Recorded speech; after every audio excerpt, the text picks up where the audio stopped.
إن الحمد لله نحمده ونستعينه ونستغفره ونعوذ بالله من شرور أنفسنا ومن سيئات أعمالنا من يهد الله فلا مضل له ومن يضلل فلا هادي له وأشهد أن لا إله إلا الله وحده لا شريك له وأشهد أن محمدًا عبده ورسوله يا أيها الذين آمنوا اتقوا الله حق تقاته ولا تموتن إلا وأنتم مسلمون يا أيها الناس اتقوا ربكم الذي خلقكم من نفس واحدة وخلق منها زوجها وبث منهما رجالا كثيرا ونساء واتقوا الله الذي تساءلون به والأرحام إن الله كان عليكم رقيبا يا أيها الذين آمنوا اتقوا الله وقولوا قولا سديدا يصلح لكم أعمالكم ويغفر لكم ذنوبكم ومن يطع الله ورسوله فقد فاز فوزا عظيما أما بعد فإن خير الحديث كتاب الله وخير الهدي هدي محمد صلى الله عليه وسلم وشر الأمور محدثاتها وكل محدثة بدعة وكل بدعة ضلالة في النار. أعوذ بالله السميع العليم من الشيطان الرجيم من همزه ونفخه ونفثه بسم الله الرحمن الرحيم ونزلنا من السماء ماء مباركا فأنبتنا به جنات وحب الحصيد.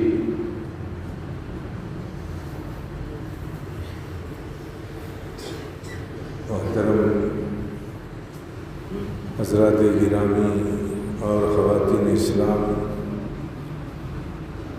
آج اس آیت کی روشنی میں پانی اور اس کی افادیت کے تعلق سے اللہ تعالیٰ نے کیا فرمایا ہے، آیتوں کو پڑھ کر کے سمجھنے کی انشاءاللہ کوشش کریں گے۔ سب قسم کی تعریفوں کا مستحق صرف اور صرف اللہ رب العزت ہے، جو ہمارا خالق، ہمارا معبود ہے۔ درود و سلام ہو محمد صلی اللہ علیہ وسلم پر اور تمام انبیاء علیہ الصلاۃ والتسلیم پر، جنہوں نے اللہ تعالیٰ کے پیغامات کو اپنی امتوں تک امانت کے ساتھ پہنچایا۔ اس مختصر سی تمہید کے بعد پانی تقریباً 4-5 جمعے اسی پر ہم نے تقریریں کی ہیں۔ آپ کو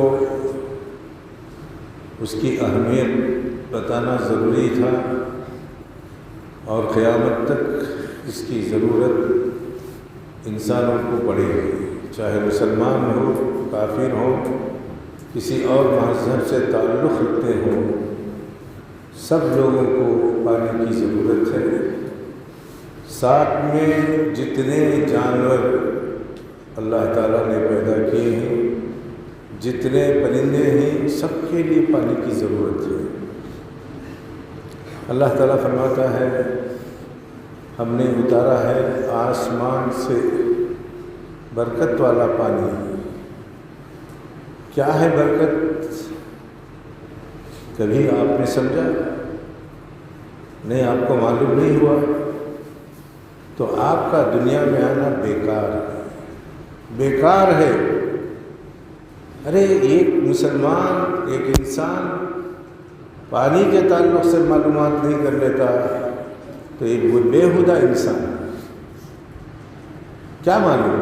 اللہ تعالیٰ نے اور ایک آیت میں صاف فرمایا، وَأَنزَلْنَا مِنَ السَّمَاءِ مَاءً، ہم نے آسمان سے پانی کو اتارا ہے، وَأَسْكَنَّاهُ فِي الْأَرْضِ، اور زمین میں ہم نے اسے جذب کرا دیا۔ وَأَنزَلْنَا مِنَ السَّمَاءِ مَاءً بقدر، اندازے کے مطابق۔ اور زمین میں اسے اتار دیا۔ اتار دینے کے بعد تمہارے لیے اس کو جمانے کا ذریعہ بتایا، اور یہ پانی جب تک بارش کا زمین میں نہیں اترتا آپ کو پانی ملتا نہیں۔ 1 سال پہلے کی حالت، کہاں کہاں تک لوگ پریشان تھے، کیسے کیسے پریشان تھے، پیشاب کرنا، پاخانہ دھونا، ایسی نوبت آ گئی تھی۔ اس سے بدتر نوبت آ جائے گی اگر آپ لوگ پانی کی اہمیت نہیں جانتے، تو آپ جیسا بہرا بے عقل کوئی نہیں۔ تو سب سے پہلے اللہ نے برکت والا پانی کہا، کس کو؟ بارش کے پانی کو۔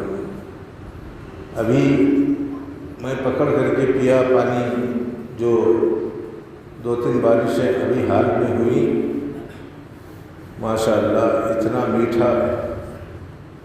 ایک تو یہ پانی بند ہو جائے تو اللہ کے علاوہ کوئی لانے والا نہیں، یہ پانی اتنی تہ تک چلے جائے کوئی مشین کام نہ کر سکے تو اللہ کے علاوہ اس پانی کو اوپر لانے والا نہیں۔ کیسے؟ بارش کے ذریعے، کیسے؟ عذاب کے ذریعے۔ جتنی قوموں کو بھی اللہ تعالیٰ نے سزا دی پانی کی فراوانی سے۔ اتنا پانی نہ انسان رہ سکتے تھے نہ جانور رہ سکتے تھے، تو اللہ تعالیٰ جس طریقے سے آسمان سے زوردار بارشیں اتارتا ہے اور وہ طاقت رکھتا ہے زمین سے بھی جھرے نکالنے۔ نوح علیہ السلام کی قوم کے بارے میں اللہ تعالیٰ نے فرمایا، یا ارض ابلعی ماءکی ویا سماء اقلعی وغیض الماء وقضی الامر۔ آسمان کو بھی حکم دے دیا، زمین کو بھی حکم دے دیا، تم اپنے پیٹوں سے پانی اتارو۔ اتنا پانی نکلا، اتنا پانی نکلا، سارے مورخین کہتے ہیں کہ پوری دنیا میں سیلاب آیا۔ اسی میں کعبے کی دیواریں گر گئی۔ کیسے کیسے مورخین کہتے ہیں یہ وہ عذاب تھا جو پوری دنیا کے اندر صرف نوح علیہ السلام کی قوم کو تباہ کرنے کے لیے اللہ بھیجا تھا، اس طریقے سے کہ وہ کہیں بھی جا کر کے پناہ نہ لے سکے اور جانے والا بھی اسی کے اندر اسی کی لپیٹ میں مر جائے۔ اب نوح علیہ السلام نے اپنے اکلوتے بیٹے کو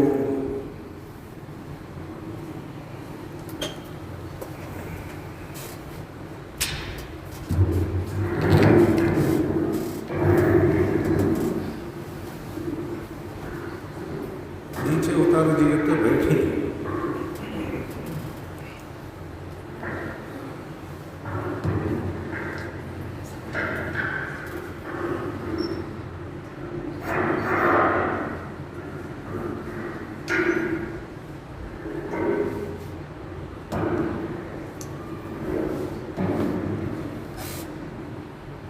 نوح علیہ السلام نے اپنے بیٹے کو دیکھا، ساحل میں کھڑا ہوا تھا، آواز دی، اے میرے بیٹے ارکب معنا یا بنی ارکب معنا، اے بیٹے ہمارے ساتھ سوار ہو جا، ہمارے ساتھ نجات رہے گی تجھے۔ کیا کہا؟ ابا جان مجھے بیوقوف بنا رہے ہو؟ قال سآوی الی جبل یعصمنی من الماء، یہ پہاڑ دیکھ رہے ہو، اس کے اوپر آئے گا پانی، میں تو پہاڑ پر چڑھ جاؤں گا، تمہارا پانی کیا کرے گا؟ اللہ تعالیٰ فرماتا ہے وحال بینہم الموج فکان من المغرقین، ایک لوڑ آئی اور ان کے بچے کو دبوچ لیا، اس کی آواز بند ہو گئی۔ تو پانی اللہ کی رحمت بھی ہے، اللہ کی زحمت بھی ہے، اس سے قوموں کو برباد کر دیتا ہے اللہ تعالیٰ۔ مدراس میں پانی آیا اور جگہوں پر پانی آیا، سونامی آیا، کیا عبرت حاصل کی آپ نے؟ یہی کہتے رہے چلو وہاں عذاب ہے، یہاں عذاب نہیں آئے گا؟ ایسا مت سوچو، ایسا سوچنے والا گنہگار ہے اور بدقسمت ہے، کافر ہے۔ اللہ کے نبی صلی اللہ علیہ وسلم نے جو بات فرمائی، السعید من وضع بغیرہ، دوسرے کی تکلیف دیکھ کر کے جو نصیحت حاصل کرتا ہے اس کا نام سعید ہے، نیک بخت۔ الشقی ما شقا فی بطن امہ، بدبخت وہ ہے جو اپنی ماں کے پیٹ سے بدبخت پیدا ہوتا ہے۔ تو معلوم یہ ہوا کہ ہم لوگ سعید لوگوں میں نہیں ہیں، شقی لوگوں میں ہیں۔ کسی پر مصیبت آتی ہے، وہاں کے لوگ پریشان ہیں تو آپ اپنے آپ کو ناجی سمجھتے ہیں، یہ سب سے بڑی غلطی ہے آپ کی۔ آپ دوسروں کی مصیبت کو دیکھ کر کے اپنے اوپر قیاس کر کے پرکھنا چاہیے اور اس عذاب سے بچنے کی کوشش کرنا چاہیے۔ اللہ کے نبی صلی اللہ علیہ وسلم صرف بجلی کے گرنے سے یا اس کے نظر آنے سے جو دعا کرتے تھے وہ دعا قرآن مجید میں ہے، وَيُسَبِّحُ الرَّعْدُ بِحَمْدِهِ وَالْمَلَائِكَةُ مِنْ خِيفَتِهِ، اللہ کی تسبیح بیان کرتی ہے اللہ تعالیٰ کے ڈر سے بجلی، اور فرشتے اللہ تعالیٰ کی تعریف بیان کرتے ہیں اس کے ڈر سے۔ پھر اللہم لا تقتلنا بغضبک، اے اللہ یہ تیرا غضب ہو سکتا ہے، یہ بجلیاں، یہ بارشیں، ہم کو اس میں مت ہلاک کر، ہم کو مت مار۔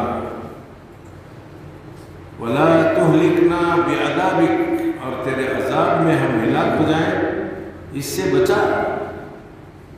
جو قوم بھی اللہ کے عذاب سے ماری جاتی ہے وہ کافر ہے، مشرک ہے، بد نصیب ہے، بدبخت ہے۔ قرآن میں بھی میری یہی دعا تھی، اللہم لا تقتلنا بغضبک، اگر یہ تیرا غضب ہے تو اس میں مجھے مت مار، اگر یہ تیرا عذاب ہے ولا تہلکنا بعذابک، تیرے عذاب سے ہم کو مت ہلاک کر، فاعفنا قبل ذلک، اس سے پہلے ہم کو تو معاف کر دے۔ اگر ہم معافی حاصل کرنے والے ہیں یا کر لیے ہیں تب مان دے، کوئی بات نہیں۔ تو کس قدر اللہ تعالیٰ کے عذاب سے اور اللہ تعالیٰ کا عذاب آنے کے بعد رسول اللہ صلی اللہ علیہ وسلم دعا کرتے تھے، آپ کو بھی کرنا چاہیے، مجھے بھی کرنا چاہیے۔ اور اس میں جو مارے جاتے ہیں اللہ تعالیٰ کے نافرمان بندے ہوتے ہیں، ان کے ساتھ ہم بھی مر گئے تو ساری قوم یہی کہے گی شاید یہ بھی بدبخت تھا جس کی وجہ سے اس عذاب کے اندر مارا گیا۔ بہت افسوس کی بات ہے، اب نوح علیہ السلام کا بیٹا اللہ کے عذاب سے مر گیا، اس کی معافی بھی نہیں ہوئی اور اسے اللہ نے معاف بھی نہیں کیا۔ نوح علیہ السلام نے شفقت پدری سے اللہ سے دعا کیا کہ میرا گھر والا ہے، تو اللہ تعالیٰ فرمایا اِنَّهُ لَيْسَ مِنْ أَهْلِكَ، پھر اس کے بعد صاف فرما دیا غیر صالح، اس کا عمل کیا ہے؟ نیک عمل نہیں تھا۔ وَلَا تَقْفُ مَا لَيْسَ لَكَ بِهِ عِلْمٌ، تو میرے پیچھے مت پڑ جس کا علم تجھے نہیں ہے۔ صاف کہہ دیا اللہ تعالیٰ نے، یہ تمہارا بیٹا ہوتے ہوئے تمہارے گھر والوں میں نہیں ہے۔ تمہارے گھر والے کون ہیں؟ جو تمہارے ساتھ ایمان لے آئے، تم پر ایمان لائے، مجھ پر ایمان لائے، یہ لوگ تمہارے گھر والے ہیں۔ اب وہ طوفان کتنے دن رہا اس کے بارے میں تو تاریخ نہیں ہے، اور قوموں کے تعلق سے تاریخ ہے۔ اللہ تعالیٰ نے عاد اور سمود کے بارے میں جو عذاب لایا تھا وہ کچھ مدت کے لیے لایا تھا، اس کے لیے مدت کی ضرورت نہیں ہے۔ آن کی آن میں ہلاک کرنے والا مالک سخرها علیہم 7 لیال و 8 ایام، جو عاد پر عذاب آیا بارش کا، 7 لیال 7 راتیں اور 8 دن، کیا حال ہوا؟ سب ختم ہو گیا۔ آج بھی اللہ تعالیٰ وہی عذاب بھیج رہا ہے، مگر نصیحت حاصل کرنے والے بہت کم ہیں۔ اللہ تعالیٰ ہم سب کو نصیحت حاصل کرنے والوں میں بنا دے۔ پھر دیکھو اللہ تعالیٰ نے وہاں بارش کا سب سے بڑا فائدہ بتایا، نزلنا من السماء ماء مبارک۔ برکت کس کو کہتے ہیں؟ یہ ایک زمین، مختلف قسم کے درخت۔ مجھے تعجب ہوتا ہے، ہمیشہ میں سوچتا ہوں چھوٹی سی چھوٹی چیز پر، بڑی سی بڑی چیز پر، زمین دیکھو ایک، پانی دیکھو ایک، کیا کیا اگاتے ہیں آپ؟ ایک طرف مرچی نکالتے ہیں، وہ تیز ہوتی ہے، ایک طرف آم نکالتے ہیں، وہ میٹھا ہوتا ہے، ایک طرف گنا پیرتے ہیں، وہ شہد ہوتا ہے، یا نہیں تو اس سے شکر نکالتے ہیں، گڑ نکالتے ہیں۔ حالانکہ زمین ایک ہے، پانی ایک ہے، مختلف قسم کے اللہ تعالیٰ فروٹ نکالتا ہے۔ کس سے؟ بارش سے۔ پانی سے آم بھی ہوتا ہے، جو دنیا کا سب سے بڑا بادشاہ ہے، پھلوں کا بادشاہ کون ہے؟ آم۔ اس کی لذت آپ کو معلوم ہے، وہی بازو درخت کے پاس آپ مرچا بوئے ہوئے ہی تیز نکلتا ہے۔ کیوں ایسا فرق ہوتا ہے؟ اللہ نے فرمایا مختلف قسم کے درخت ایک ہی زمین سے، ایک ہی پانی سے ہم لوگ سیراب کرتے ہیں، مگر الگ الگ مزے نکلتے ہیں۔ یہ کون بنانے والا ہے؟ اللہ تعالیٰ۔ مرچی کا مزہ بھی وہی ہو، آم کا مزہ وہی ہو، جام کا مزہ وہی ہو، پھر کیا کریں گے؟ آپ پریشان ہو جائیں گے۔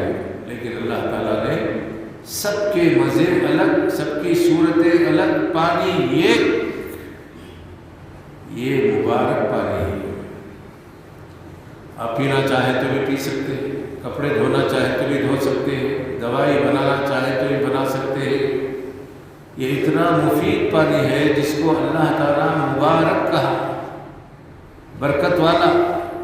ہر قسم کا پھل آتا ہے، ہر قسم کا اناج آتا ہے، تو اللہ تعالیٰ نے فرمایا فَأَنبَتْنَا بِهِ، اس کے ذریعے ہم اگاتے ہیں جنات و حب الحصید، باغات بھی اور کاشت کی اناج کے پھل بھی۔ اناج بھی نکالتے ہیں، باغات میں پھلوں کو بھی دیتے ہیں، ایک ہی پانی سے۔ ایسا کوئی ہے بنانا؟ ایسا کوئی ہے زمین کو حکم دیا ہو؟ بولو، سوا اللہ کی کوئی نہیں ہے۔ اب مائے مبارک کیا ہے ذرا سوچ کر کے دیکھو۔ اگر مچھلی چھوٹی سے چھوٹی لو، بڑی سے بڑی لو، اس کا پیٹ چیرو، دیکھو اس کے اندر اس کا انڈا کتنا بڑا ہوتا ہے، اتنا بڑا بڑا بھی ہوتا ہے۔ اس کے اندر کروڑوں اربوں انڈے ہوتے ہیں، اب وہ انڈے پھٹتے ہیں تو مچھلیاں نکلتی ہیں، کتنی تعداد میں نکلتی ہیں؟ اللہ اکبر، کروڑوں کی تعداد میں۔ اگر سمندر کے اندر ہر مچھلی کا انڈا پورے کا پورا نکل آئے، اللہ کی قسم سمندر کے اندر کوئی پانی نظر نہیں آئے گا۔ لکھ لو یہ بات، کروڑوں انڈے ایک ایک مچھلی سے جو نکلتے ہیں، اگر اس کے اندر ہر انڈے سے بچے نکل آئے اور محفوظ ہو جائے، سمندر کا پانی نظر نہیں آئے گا، خالی مچھلیاں نظر آئیں گی۔ ایسے ہی اب آم کا سیزن ہے، آپ جاؤ درختوں میں دیکھو، آم کے کتنے پھول نکلتے ہیں۔ اگر سب میں آم نکل آئے تو آم کا درخت فنا ہو جائے، وزن برداشت نہیں کر سکتے۔ ان ڈالوں کے اندر جس میں آم ہے پورے کے پورے نکل آئے تو ڈالا ٹوٹ کر کے گر جائے گا، اب کھانے کے لیے کیا ملے گا؟ یہ اللہ کی رحمت ہے، اس میں باصلاحیت آم چھوڑ کر کے بقیہ پھولوں کو اللہ تعالیٰ گرا دیتا ہے، ورنہ ایک درخت بھی آم کا نہیں رہے گا، جام کا نہیں رہے گا، النیر کا نہیں رہے گا۔ جتنی انسانوں کو ضرورت ہے اس ضرورت کو پوری کرنے کے لیے اللہ تعالیٰ اس سے پھول کم کر دیتا ہے، پھل کم کر دیتا ہے، تب بھی تھوڑا حساب کرو، کم از کم آپ کی عقل بھی کام کرے۔ ایک آم کا بیج لگاتے ہیں، سیزن میں ایک ایک فصل میں ایک ایک درخت میں ہزاروں بیج نکل آتے ہیں، کچھ درخت کے اندر لاکھوں آم نکل آتے ہیں، اور لاکھوں آم کی بیجوں کو جمع کرو، درخت لگانے کے لیے آپ کے پاس جگہ نہیں رہے گی۔ انسان کھاتا ہے ضرورت کے اتنا، بقیہ پھینک دیتا ہے۔ ہر بیج میں اگر آپ آم اگانا ہے، کاشت کرنے کے لیے جگہ نہیں رہے گی، کھجور میں بھی جگہ نہیں رہے گی، جام کے درخت میں بھی نہیں رہے گی۔ اس طریقے سے جتنے بڑے بڑے درخت ہیں، گلیر بڑھ کر درخت آپ نے دیکھا ہوگا، کہاں تک دیکھا ہے؟ میں محبوب نگر کے اندر قلعہ مرے اس کا نام ہے، 7 کلومیٹر ہے،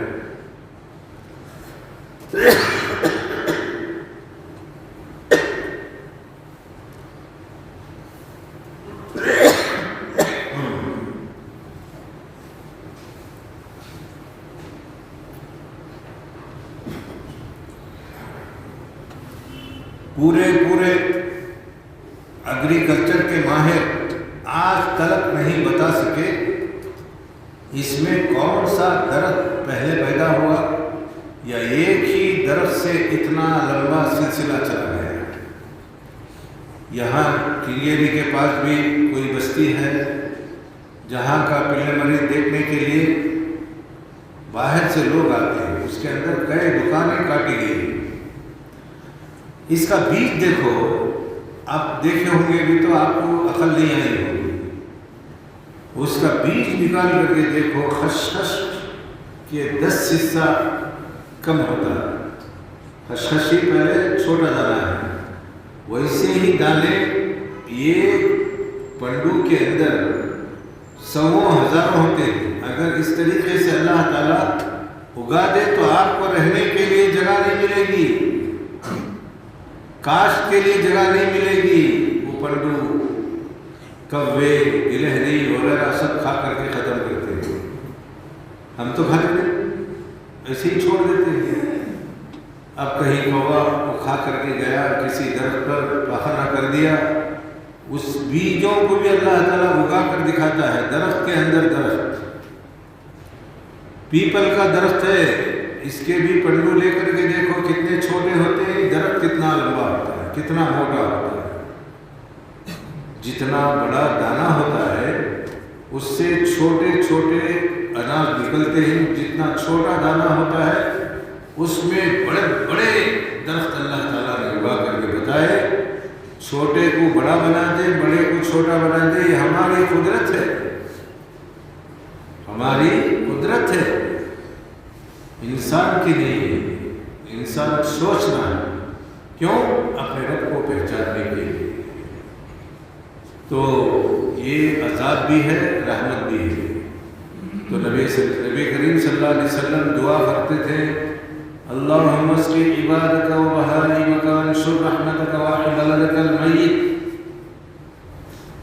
اللہ ہم تیرے پانی کے محتاج ہیں، سب سے پہلے تیرے بندے، اللہم اسقِ عبادک ولد، پہلے تیرے بندوں کو تو سیراب کر، و بہائمک، اور ان کے جانوروں کو سیراب کر، واحی بلدک المیت، اور مردہ زمین کو تو زندہ کر۔ تینوں کام اللہ تعالیٰ بارش برسانے سے پورا ہوتا ہے، مگر اگر اللہ تعالیٰ بارش کو روک دے، اٹھاؤ بخاری شریف میں حدیث ہے،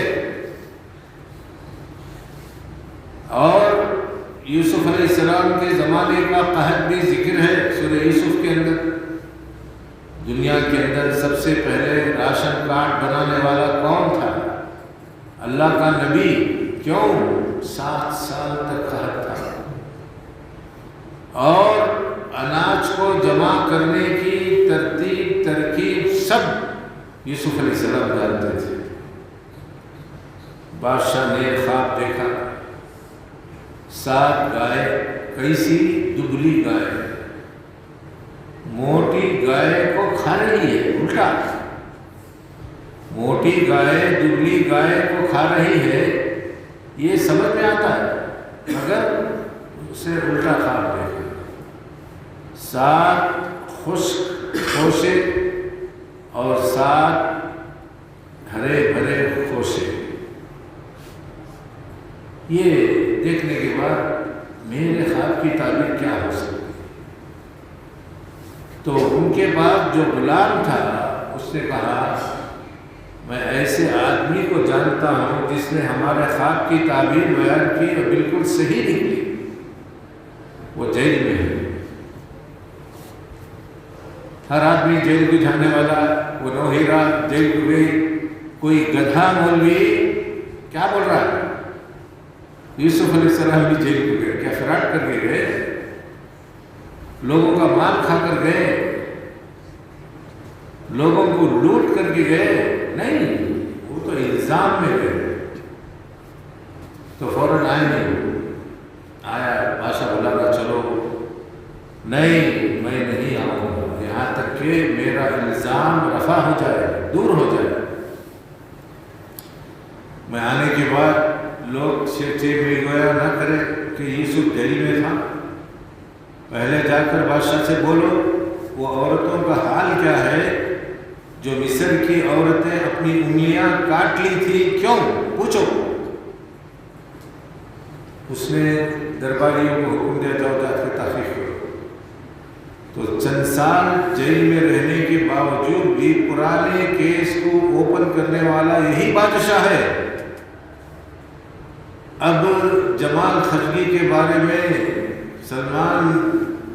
محمد بن سلمان کا کیس کھولنے کے لیے امریکہ زور دے رہا ہے، جبکہ 2 سال 3 سال گزر گئے۔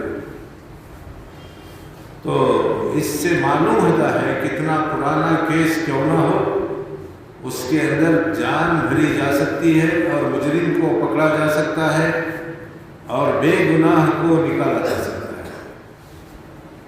جاؤ جی لوگوں کو پوچھو کیوں وہی جیل کو آیا۔ اب بادشاہ بھیجا، کارندوں کو بھیج کر کے تحقیق کروایا، تو عورتوں نے کہا ہم تو اسے تھوڑا بھی برا نہیں سمجھے، بالکل پاک باز ہے، اور وہ فرشتہ معلوم ہو رہا تھا۔ بعد میں یوسف کی طرف جو منسوب ہونے والی عورت، جاہلوں کی زبان میں زلیخا کہا جاتا ہے، اس نے کہا الآن حدث الحق وأنا راودته، اب تو حق سامنے آ گیا ہے، میں نے ہی اسے پھسلایا تھا۔ کسے؟ جس کو بیٹا بنانے کی خواہش تھی، اسی پر عشق کے ڈورے ڈالنا اور اسے زنا کا شکار کرنے کے لیے کوشش کرنے والی میں تھی۔ یوسف کے اندر عیب نہیں۔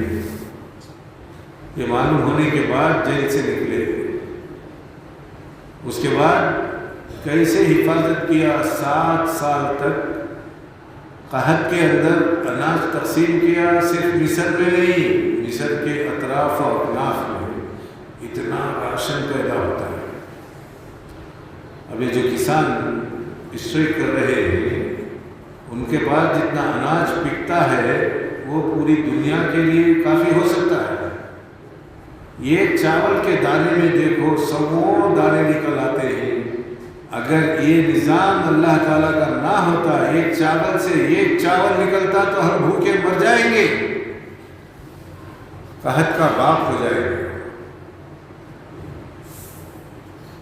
فی کل سنبلۃ 700 حبہ، ایک خوشے کے اندر 700 دانے نکلتے ہیں. اب بتاؤ 700 آدمی کا کھانا نکلتا ہے کتنے خوشوں کے اندر؟ 1 ایکڑ کے چاول کے اندر اس سے زیادہ نکلتا ہے. اگر ایک چاول سے اللہ تعالیٰ ایک چاول نکلنے والا خوشہ بنا دے تو دنیا بھوکی مر جائے گی. کوئی پھل نہیں ملے گا، کوئی اناج نہیں ملے گا. لیکن اللہ تعالیٰ ہم پر رحم کر کے یہ سب چیزیں نکال رہا ہے. ہم کھا کر کے نمک حرامی کر رہے ہیں. تو بخاری شریف میں رسول اللہ صلی اللہ علیہ وسلم جمعے کا خطبہ دے رہے تھے. ایک بدو دوڑتا ہوا آیا، یا رسول اللہ یا رسول اللہ یا رسول اللہ. منبر پر ہے اللہ کے رسول، ضرورت والا اپنی ضرورت پیش کر سکتا ہے. تو اللہ کے نبی صلی اللہ علیہ وسلم سے اس نے کہا ہلکت الاموال وہلکت المواشی وانقطعت السبل فادعوا اللہ لنا ان یغیثنا ان یسقینا. مال ہلاک ہو گئے. کیسے مال ہلاک ہو گئے؟ سیلاب آنے کی وجہ سے. کون سے مال؟ جانور مر گئے، اناج فنا ہو گیا، راستے کٹ گئے، وقت پر کوئی بھی کام نہیں کر سکے. آپ دعا کیجئے اللہ تعالیٰ ہم پر بارش برسائے. اب ضرورت اتنی سخت تھی، اللہ کے نبی صلی اللہ علیہ وسلم نے دیر نہیں فرمایا. یہ رحمت للعالمین ہے. ان کے دل میں رحم پیدا ہو گئے.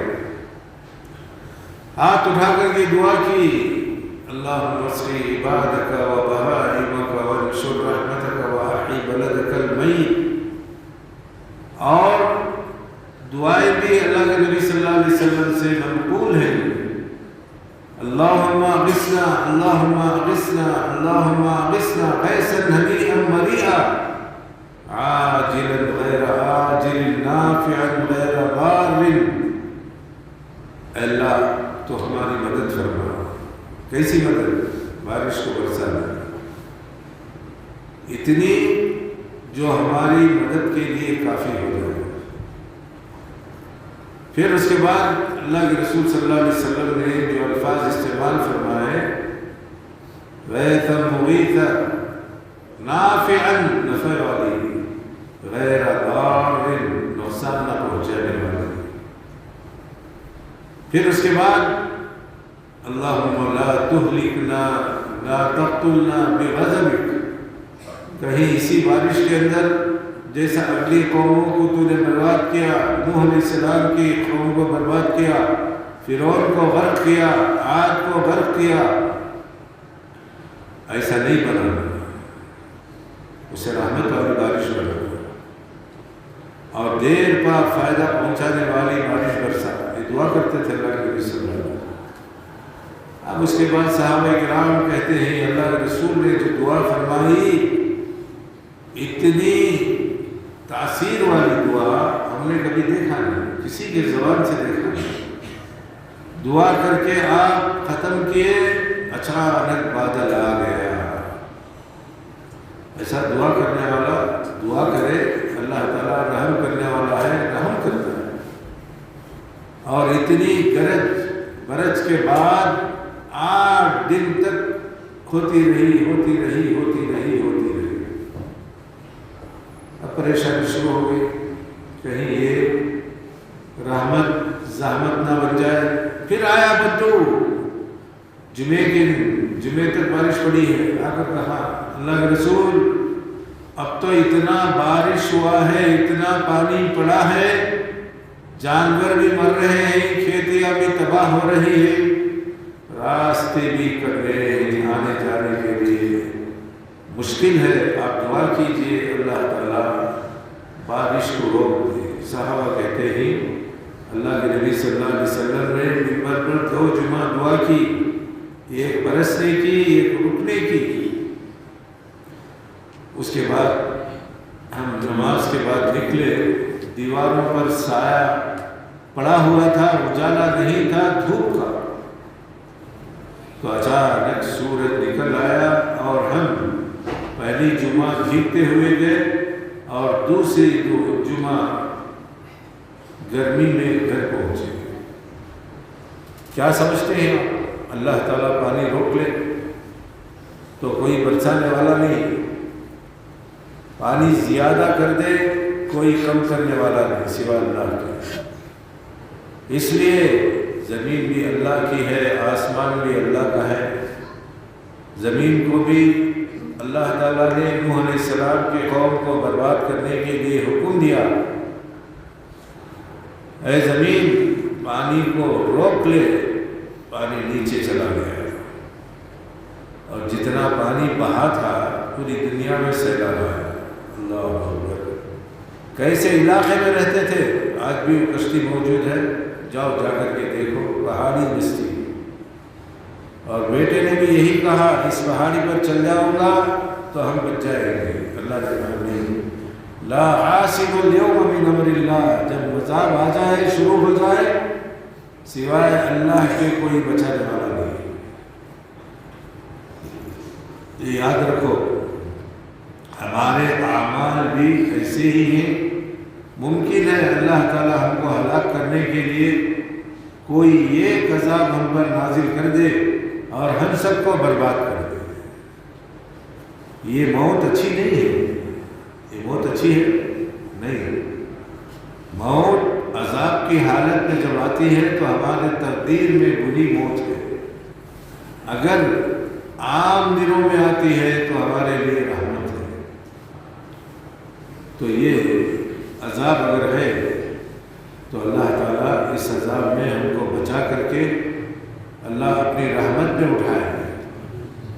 یہ دعا کرو، کورونا ہو، ہیضہ ہو، طاعون ہو، کوئی بھی بیماری ہو جس میں عذاب کی شکل میں مارے جائے، تو آپ اچھے آدمی، اسی عذاب کے لائق تھے، اللہ آپ کو اسی عذاب کے اندر مارا ہے، اس کی فکر کرو اور اللہ سے دعا کرو، جیسے اللہ کے نبی صلی اللہ علیہ وسلم نے دعا فرمائی، اللہم لا تقتلنا بغضبک ولا تہلکنا بعذابک فاعفنا قبل ذلک۔ اے اللہ ہم کو مت قتل کر، مت مار تیرے غصے سے۔ غصے سے کون سی قوم ہلاک ہوئی؟ یہود، غیر المغضوب علیہم ولا الضالین۔ غصے سے جس قوم کو تو نے برباد کیا وہ یہودی ہیں اور گمراہ لوگ ہیں، ہم کو اس میں مت قتل کرو۔ ولا تہلکنا بعذابک، عذاب آئے اور ہم کو بہا لے جائے، یا کرونا آئے ہم کو ختم کر دے، اس عذاب سے بھی ہم کو بچا لے۔ تو اتنے پاک صاف ہو کر کے جیو۔ کہاں ہے؟ روزانہ برائیاں بڑھتی جا رہی ہیں، روزانہ ہر آدمی برائی کرے بغیر سوتا بھی نہیں، جاگتا بھی نہیں، ساری چیزیں ہمارے پاس جمع شدہ ہیں۔ لہذا قرآن کو پڑھو، اردو ترجمہ ہو، تمل ہو، انگریزی ہو، عربی ہو، جو زبان آپ جانتے ہیں اس زبان کے اندر قرآن مجید کو پڑھو، سمجھنے کی کوشش کرو۔ اللہ تعالیٰ نے قرآن مجید میں جو بات فرمائی وہ سچ ہے، وَلَقَدْ يَسَّرْنَا الْقُرْآنَ لِلذِّكْرِ فَهَلْ مِن مُدَّكِرٍ۔ میں جب بھی قرآن ختم ہوتا ہے پھر شروع کرتا ہوں تو مجھے معلوم ہوتا ہے کہ ابھی آیتیں اتر رہی ہیں۔ اتنی جدت ہے قرآن مجید کے اندر، جب بھی پڑھیں گے آپ کو نیا معلوم ہوگا، پرانا نہیں معلوم ہوگا۔ یہ ہے قرآن کا معجزہ۔ تو بہرحال پانی کے تعلق سے بارش کے بارے میں بھی بولنا تھا اور احتیاط کے بارے میں بھی بولنا تھا۔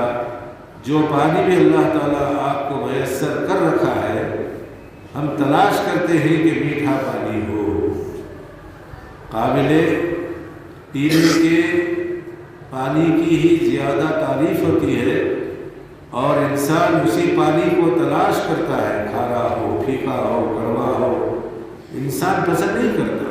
ورنہ اللہ تعالیٰ ایک صاحب ہیں جو نمک کے پانی سے علاج کرتے ہیں، ان سے پوچھا گیا کیا بھائی آپ نمک سے علاج کر رہے ہیں؟ ہاں میں نمک سے ہی علاج کر رہا ہوں۔ کیوں؟ اللہ تعالیٰ نے 3 گنا پانی بنایا ہے۔ کیوں اتنا پانی بنایا اللہ تعالیٰ نے؟ اس کا علاج کرنے کے۔ سمندر کے پاس جاؤ، کچھ فٹ پر 40-50 فٹ پر کھڈا کھودا ہے، اور میٹھا پانی نکلتا۔ مدراس میں 1 گلاس 10 پیسے میں ہم پیے ہیں۔ کیا قدرت ہے اللہ کی، کیسے فلٹر کرتا ہے، کیسے نکالتا ہے، یہ سب دیکھنا ہے۔ خالی بیل کی نگاہوں سے دیکھنا، گدھے کی نگاہوں سے دیکھنا نہیں ہے، انسان کی نگاہوں سے دیکھو۔ ارے سمندر بازو ہے، یا کیسے میٹھا پانی ہے؟ ہمارے پاس سمندر بھی نہیں ہے، کڑوا پانی کیسے آ رہا ہے، کھارا پانی کیسے آ رہا ہے، یہ سب سوچنا ہے۔ میٹھے کو کڑوا بنانا، میٹھے کو کھارا بنا دینا اللہ کا کام ہے۔ اس لیے آپ کو اللہ تعالیٰ نے حکم دیا، پوچھا، قل آپ کہہ دیجئے ان اصبح ماؤکم غورا فمن یأتیکم بماء معین، تمہارا پانی اس تہ تک پہنچ جائے، کوئی مشین کام نہیں کر سکتی، تو کون ہے جو پانی اوپر لائے؟ ہم کو دعا کرنا چاہیے، اللہ یأتینا بماء معین۔ معین کا معنی میٹھا، صاف، شفاف پانی جو پینے میں لذت رکھتا ہو، انسان اسے اپنے ہونٹوں سے لگا لیتا ہے۔ یہ پانی جو دجال کا پیاس ہو کر کے آ رہا ہے، بڑے بڑے کیانوں میں آ رہا ہے، آپ پئیں گے آپ کی اولاد سب مر جائے گی۔ یہ آپ مزہ لے کر پی رہے ہیں، ذرا ابال کر کے پی کر دیکھو، وہ پانی کڑوا اور کسیلا ہے، اس کے اندر جو دوائی ملائی جاتی ہے، آپ کے مرد ہارمونز کو ختم کرنے کے لیے پلایا جاتا ہے، وہ بھی پیسے دے کر کے آپ خودکشی کر رہے ہیں اپنے اولاد کی۔ کتنے بدبخت لوگ ہیں، سیدھا سادے پانی پیے، جو بور کا پانی ہے وہ پی لو، یا بور سے میٹھا پانی ہے پی لو، یا ندی نالوں جھیلوں سے جو پانی سپلائی ہوتا ہے وہ پیو۔ آپ فیشن کے طور پر روپے دے کر کے اپنے آپ کو، اپنے اولاد کو سب برباد کر رہے ہیں۔ میں نے اس کے تعلق سے 5 کتابیں پڑھی، مجھے سمجھ میں آیا حقیقت میں یہ ہماری موت کا سامان بنایا جا رہا ہے۔ پولیو کے نام سے بچوں کی موت، اور اسی طریقے سے ٹیکے کے ذریعے ہماری موت مارنے کی کوشش کی جا رہی ہے۔ یہ سب کی سب یہودیوں کی سازش ہے، عیسائیوں کی سازش ہے۔ آپ ان سازشوں سے ہوشیار رہے۔ میں اللہ سے دعا کرتا ہوں کہ اللہ تعالیٰ ہم کو نیک سمجھ اور نیک عقل عطا فرمائے۔ اور گزشتہ جمعے ہمارے عبدالقادر بھائی یہاں بیٹھتے تھے، ان کا انتقال ہو گیا چاشمے کے دن، اسی دن تدفین ہو گئی۔ اللہ تعالیٰ اگر وہ قابل مغفرت ہے تو مغفرت فرما دے، اور ہم سب کو مغفرت کی حالت میں اللہ تعالیٰ اٹھائے، اور ہمارا آخرت میں اچھا انعام عطا فرمائے، اور ہم کو نیک موت جنت میں جانے والی نصیب فرمائے۔ وأقول قولي هذا وأستغفر